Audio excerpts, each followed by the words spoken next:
بقیه بدبختی تو بگو. من یه چند وقتیه که خانومم نمیذاره بچه‌مو ببینم، دلم براش تنگ شده. بچه داری؟ بله. چی؟ چند سالشه؟ یه دختر دارم، شاینا، 6 ساله. شاینا 6 ساله از تهران؟ بله.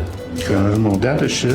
پیش مادرش که یعنی درون یعنی ذهنشه، خیالی. بچه خیالی. ما چون بچه دار نمی شدیم دیگه ذهنی بچه دار شدیم. تو ذهنمون هی بزرگ و بزرگتر شد، وابسته شد هستی جان بهش. دیگه ما هم دیگه بعد از جداییمون نخواستیم تو ذوقش بزنیم. بعدش مادر حالا نمیذاره تو بچه خیالی رو ببینی، ناراحتی؟ بله.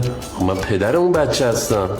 به هر حال منم دوست دارم ببینمش. نمیشه که من ماهی 3 تومن نفقه بدم بچه‌مو نبینم هفته یه بار. برای بچه خیالی نفقه هم میدی؟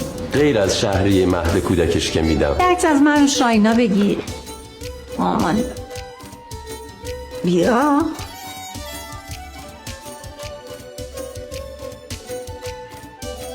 بشم بزن تو بزن. خب هستی خانم، خیلی خوش آمدین، خوشحالمون کردین. نوی خوشگل بابا هم اومده. افقا بابا، افقا جفقا قفقا. حال بودت بره بابا، حالش چطوره؟